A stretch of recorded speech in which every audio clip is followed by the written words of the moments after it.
The summer of 1977 in Enfield, North London, was calm and uneventful. The narrow streets were lined with rows of small brick houses, each with a tiny garden and a short fence. Children rode bicycles along the pavement, while neighbors chatted casually outside their homes during warm evenings. Among those houses stood number 284, Green Street. To anyone passing by, the house looked completely ordinary. It had 2 floors, cream-colored window frames, and a slightly worn wooden front door. Nothing about the building suggested that it would soon become the center of one of the most mysterious paranormal cases ever recorded. Inside the house lived Peggy Hodgson and her 4 children. Peggy was a hardworking single mother who struggled daily to take care of her family. Life had been difficult since separating from her husband, but she did everything she could to keep the household running. Despite their challenges, the Hodgson home was usually cheerful. The children often laughed together, argued about television shows, and played games upstairs before bedtime. Everything seemed normal, until one particular night in late August. On August 30th, 1977, the evening started just like any other day. Peggy was standing in the kitchen washing dishes after dinner. The sound of running water filled the room while the children went upstairs to prepare for bed. Margaret and Janet shared one bedroom. Their younger brothers slept in the room next to them. Around 11 p.m., the house grew quiet.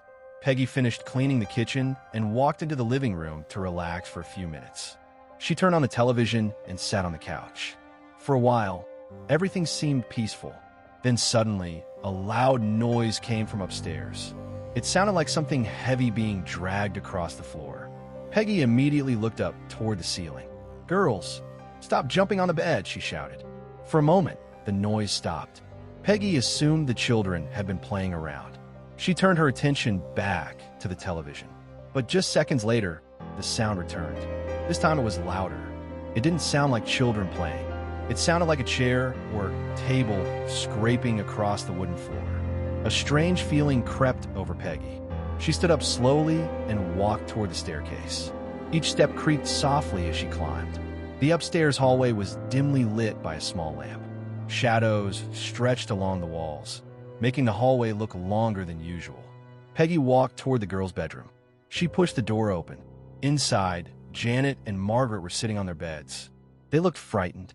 Their eyes were fixed on something near the wall. "Mom!" "The chair," Margaret whispered. Peggy looked at the wooden chair placed in the corner of the room. It was no longer in the corner. The chair had moved several feet toward the center of the room. Peggy frowned. "Did you move that?" she asked. Both girls shook their heads quickly. "No, Mom," Janet said nervously. "It moved by itself." Peggy sighed and walked over to the chair. She grabbed it and pushed it firmly back against the wall. "Enough games," she said. Then she stepped away. The room became completely silent. For a few seconds, nothing happened. Then suddenly, the chair moved. Slowly, steadily, it slid across the floor as if an invisible hand were pushing it. The scraping sound echoed in the room. Margaret screamed. Janet jumped off the bed. Peggy stood frozen. Her mind tried to find a logical explanation. Maybe the floor was uneven. Maybe the girls had pushed it somehow. But deep down, Peggy felt something else. Something she didn't want to believe. Something inside the house had moved that chair. And whatever it was, it had just begun. The strange movement of the chair frightened Peggy, but she tried to convince herself there was a normal explanation. Old houses often made unusual sounds. Wood expanded and contracted. Pipes rattled. Furniture shifted slightly on uneven floors. Peggy decided the children must have imagined the event. But the following night proved that something far stranger was happening. Late that night, Peggy was asleep in her bedroom when a sudden sound woke her. Knock, knock, knock. The sound came from somewhere inside the walls. At first, Peggy thought someone was knocking on the front door. She listened carefully. Knock. The sound came again, but this time it didn't come from downstairs. It came from the hallway wall near the children's bedroom. Peggy sat up in bed. Her heart began to beat faster. She quietly got up and walked into the hallway. The house was dark and silent. Then the sound returned. Knock, knock. It was coming from inside the wall. Peggy hurried into the girls' bedroom. Janet and Margaret were already awake. They looked terrified. "Mom, it's back," Janet whispered. Suddenly, the knocking came again. 3 sharp taps against the wall. Peggy placed her hand against the wallpaper. She felt the vibration. Something inside the wall had made that sound. Margaret began to cry. Peggy tried to remain calm. "Is someone there?" she asked nervously. Silence filled the room. For a moment, nothing happened. Then, knock. One single knock answered her question. The girls gasped. Peggy felt her stomach tighten. She tried again. "If you can hear me, knock twice." The room remained silent for several seconds. Then, knock, knock. 2 clear knocks came from the wall. Margaret buried her face in her pillow. Janet stared at the wall in horror. Peggy slowly stepped backward. Whatever was making that sound, it was responding. And that meant something inside the house could hear them. Something they could not see. And that realization terrified Peggy more than anything else. Because if something unseen could answer their questions, it was already inside their home.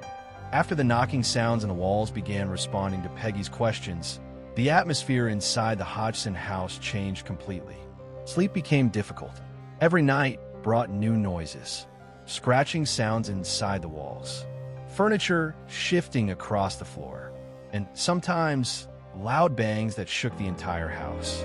At first, Peggy tried to keep the strange events a secret. She worried that people would think she was imagining things or that the children were playing tricks. But one night, the disturbances became impossible to ignore. It was around midnight when a loud crash echoed from the living room. Peggy rushed downstairs. When she entered the room, she froze. The heavy armchair that normally sat near the wall had moved nearly 3 feet across the floor. The television set was shaking on its stand, and a small toy lying on the carpet suddenly slid across the room. Peggy grabbed the children and ran outside. Terrified and shaking, she went to her neighbor's house and asked them to call the police. Soon 2 police officers arrived. They listened patiently while Peggy explained everything. The officers seemed skeptical. Old houses sometimes made strange sounds, they said. Maybe the children had been moving things. To calm Peggy, the officers agreed to take a look inside the house. They walked through each room carefully. At first, everything seemed normal. Then something happened that none of them could explain. In the living room, a wooden chair suddenly moved. Not slowly, not slightly. It slid across the floor in plain sight. One of the police officers watched the chair carefully. There were no wires attached. No one had touched it. He later wrote in his official report that the chair appeared to move by itself. Within days, word about the strange events began to spread. Soon journalists arrived outside the Hodgson house. Photographers waited on the street. Newspapers started publishing stories about the mysterious happenings. Reporters from the Daily Mirror came to investigate. They placed cameras and recording equipment inside the house. Almost immediately, strange things began happening again. Loud knocking sounds echoed through the rooms. Toys moved across the floor, and sometimes objects seemed to fly through the air. But the most disturbing event involved Janet. The 11-year-old girl began experiencing something terrifying. Late at night, her bed would shake violently. Sometimes she claimed that invisible hands pulled at her clothes. And one night, something even stranger happened. A deep, rough voice suddenly came from Janet's throat. It didn't sound like a child. It sounded like an old man. The voice spoke slowly. "I lived here before." The reporters stared in shock. The voice continued speaking through Janet. It claimed to belong to a man who had once died inside the house. No one knew if the voice was real. But one thing was certain. Whatever was happening inside 284 Green Street was no longer just a family problem. The entire world had started paying attention, and the worst was still to come. As journalists and investigators continued observing the Hodgson house, the paranormal events grew more violent. Objects no longer just moved. They were thrown. Sometimes books flew across the room. Other times marbles rolled across the floor by themselves. Witnesses claimed they heard footsteps walking through empty hallways. But the most shocking event happened late one evening. Several reporters were sitting in the living room, documenting the strange activity. Janet was lying on her bed upstairs. Suddenly, a loud scream echoed through the house. Everyone rushed upstairs. When they entered the bedroom, they saw something unbelievable. Janet was rising off the bed. Her body lifted several inches into the air. Then suddenly she fell back on a mattress. The reporters stared in shock. Some believed they had just witnessed levitation. Photographers captured several pictures showing Janet Madare.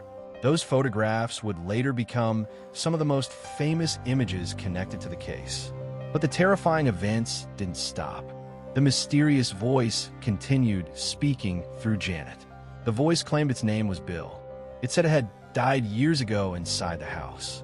The voice described the moment of death in disturbing detail.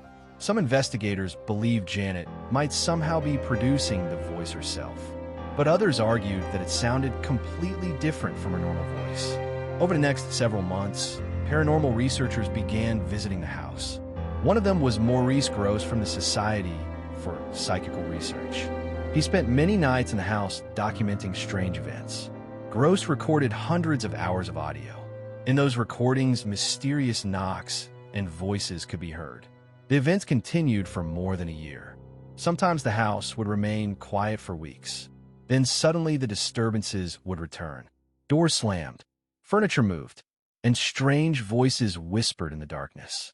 Even today, decades later, people still debate what truly happened in that small house in Enfield. Some believe the events were genuine paranormal activity. Others believe it was an elaborate hoax. But one thing is certain. For the Hodgson family, the terror they experienced inside that house felt completely real. And the mystery of the Enfield Poltergeist remains unsolved to this day. After more than a year of terrifying events, something strange happened. The disturbances suddenly stopped. No more knocking on the walls. No more furniture moving by itself. No more mysterious voices in the house. Life slowly returned to normal for the Hodgson family. But even today, the mystery of the Enfield Poltergeist remains unsolved. Was it a real paranormal haunting or something else entirely? No one truly knows.